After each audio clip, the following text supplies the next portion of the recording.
E aí pessoal, tudo bem? Aqui é o Fernando Cassiano e hoje eu quero dar 4 dicas para você vencer seus traumas de trabalhar com CSS. E por que tanta gente acha CSS tão difícil? Por que a gente tem tanta dificuldade em 2021 ainda em trabalhar com essa tecnologia? Veja bem, CSS é fácil, é muito fácil, é tão fácil que a gente acha difícil, mas como assim?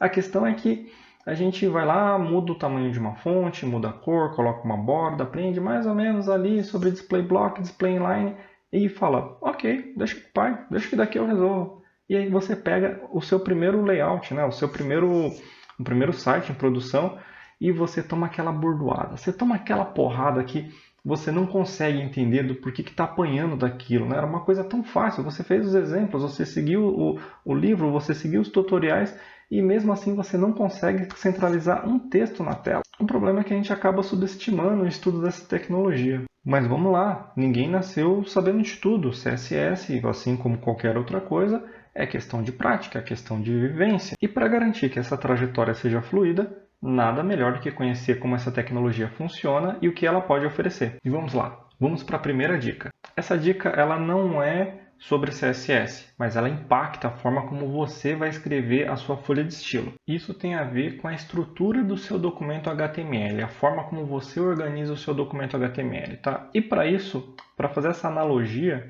eu vou usar como exemplo essa minha estante aqui, ó. Tá? Não sei se dá para ver, peraí. Ó, essa estante aqui.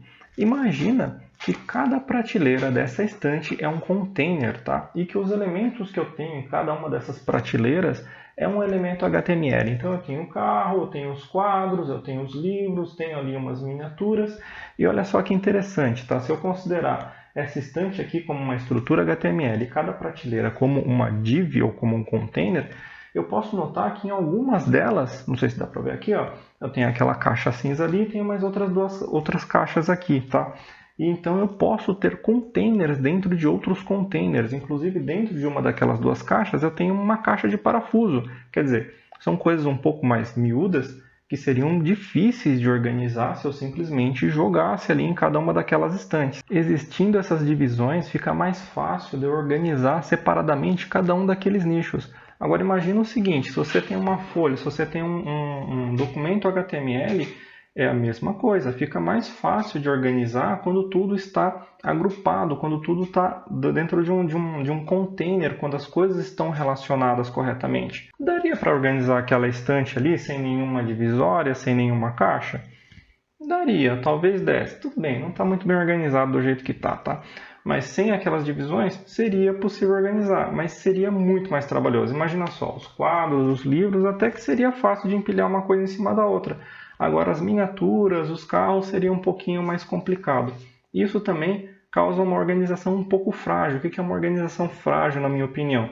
É que se eu tenho tudo organizado, mas eu tenho que mexer um elemento específico, se eu tenho que mexer um elemento, se eu tenho que alterar uma partezinha ali, eu acabo bagunçando tudo, né? Porque está todo mundo muito conectado, eu não tenho divisões, né? Todos os elementos estão muito relacionados uns com os outros e isso acaba afetando. Então você pode economizar esforço na edição da sua folha de estilo, contanto que o conteúdo do seu documento HTML ele esteja bem organizado, ele esteja bem estruturado. A próxima dica é para quem ainda está com dificuldade para controlar a posição de um elemento na tela, para controlar o espaçamento entre elementos ou então para trabalhar com layouts responsivos. E a solução para os seus problemas é Flexbox. Trabalhar com Flexbox deixa tudo muito mais simples, muito mais fluido. As coisas fazem mais sentido. Eu não vou falar sobre Flexbox, eu não vou explicar sobre Flexbox nesse vídeo, porque senão ele ficaria muito extenso. Mas ao invés disso, eu vou deixar uma sugestão de leitura, um material de estudo que eu peguei e que me ajudou bastante. É esse livro aqui, ó, Flexbox para Layouts Responsivos, do Harvard Berman. Esse livro está todo em inglês, não existe versão dele em português, pelo menos quando eu comprei ele ainda não existia. Mas ele é de fácil leitura e ele é um material bem completo sobre Flexbox. Ele fala sobre a criação de layouts responsivos, sobre a criação de textos e imagens responsivas e como utilizar a propriedade display Flexbox. É sério, Flexbox salva vidas.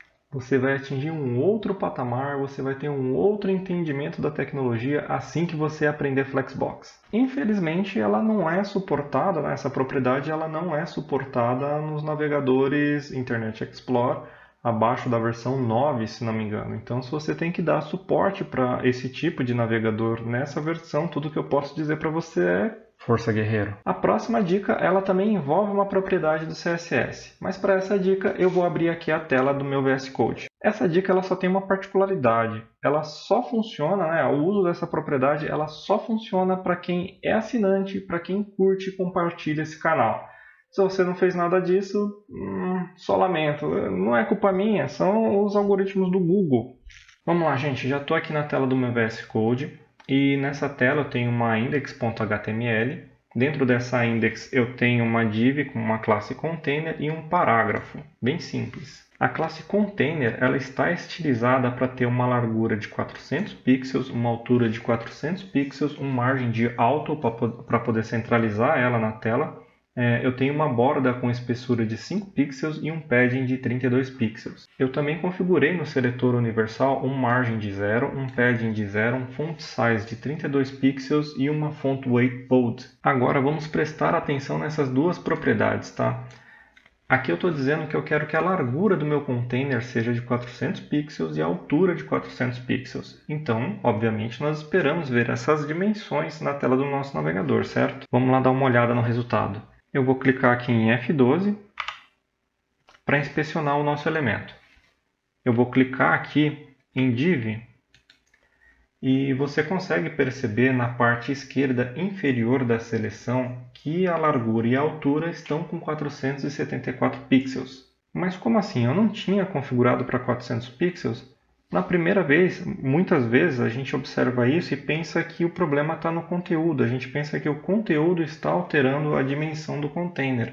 Mas um olhar mais atento vai perceber outra coisa. Olhando mais à direita aqui na tela, a gente percebe que essa div, o valor de 474, está sendo resultado de 400 mais 32, 64 no caso, mais 10. De onde que está saindo isso? Se a gente der uma olhada no canto direito da nossa tela, a gente percebe que a gente tem 400 pixels de altura e largura, certo? Tem 32 em ambos os lados de padding e 5 de ambos os lados de borda. Então, esses 474, ele está somando esses 5 com 32 e 400. E, novamente, 32 e 5. Então, ele está somando tanto a borda, tanto a espessura da borda esquerda quanto a direita, e o padding esquerdo e o direito. Isso acontece também nas partes superiores e inferiores do nosso container. Se a gente quiser evitar esse tipo de comportamento, basta que a gente volte aqui no nosso código e a gente pode utilizar a propriedade box sizing border box. Dá um salvar, vou voltar na nossa página, vou atualizar aqui, vou selecionar novamente o container e a gente percebe que agora sim o container está fixo com a largura e a altura que a gente definiu, no caso 400 pixels. A borda, a espessura da borda continua a mesma, o padding continua o mesmo e o conteúdo que teve que se virar ali com o que sobrou de espaço interno. No caso, o espaço interno da div passou a ser de 326 pixels, tanto de altura quanto de largura. Isso daqui é importante porque muitas vezes a gente não atenta a isso e acaba perdendo, acaba quebrando o nosso layout e às vezes por não saber o valor, o conteúdo, a importância dessa propriedade. E a próxima e última dica é conhecer sobre especificidade. O que é especificidade? É como os navegadores decidem quais regras e propriedades são mais relevantes para serem aplicadas a determinado elemento. Isso daí pode parecer trivial em projetos menores ou quando você está começando um projeto, mas quando o seu projeto começa a ganhar corpo, isso daí faz toda a diferença. Bom, mas vamos lá, vamos entender como que o navegador toma essa decisão. Tá? Vamos supor o seguinte, que eu tenho um parágrafo e eu tenho estilos definidos para esse parágrafo em um seletor por tipo, em um seletor por classe e um seletor por ID. Tá? Em uma folha muito extensa, isso é possível, isso pode acontecer. Várias pessoas, às vezes, trabalhando na mesma folha de estilo, num projeto grande, isso pode acontecer. Mas voltando no nosso exemplo, se isso acontecer, as propriedades que estiverem definidas no seletor por classe, elas vão ter prioridades, elas vão sobrescrever as propriedades que foram definidas, as mesmas propriedades que foram definidas no seletor por classe. E a mesma coisa vai acontecer com o seletor por ID. as propriedades que foram definidas no seletor por ID, elas vão ter prioridade sobre as que foram definidas no seletor por classe. Além disso, você também tem os estilos declarados inline, quer dizer, na mesma linha do elemento no documento HTML. Essas propriedades elas também vão ter prioridade sobre as outras propriedades que foram declaradas na folha de estilo. E por fim, você tem o uso do important, né, que você escreve ponto de exclamação important. Isso daí é o foda-se, né? Tanto faz qualquer outra coisa que está escrita com classe, com ID, com tipo, inline. O important é o foda-se, beleza? Esse cara aí, ele vai ter prioridade sobre qualquer outra regra. Estruture muito bem a sua folha de estilo. Evite de utilizar important. Existe também a possibilidade de você ter vários seletores de mesmo nível alterando as mesmas propriedades. Nesse caso, vão valer as propriedades do seletor declarado por último. Então, vou dar um exemplo.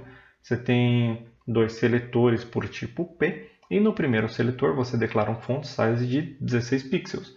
Você varre lá a folha de estilo, desce lá a barra de rolagem e encontra um outro seletor por tipo P novamente com font size de 12 pixels. O navegador vai aplicar essa última regra, quer dizer, ele vai aplicar o valor de 12 pixels, porque foi o último que ele encontrou. Ele sobrescreveu as regras do seletor P, no pelo menos font size, que é o que estava declarado nos dois seletores, e ele acabou utilizando o valor do último encontrado. Bom, vamos novamente dar uma olhada na prática para ver como isso acontece. Bom, eis aqui o que a gente estava falando. Eu tenho uma página index, dentro dessa página index eu tenho novamente um container e um parágrafo.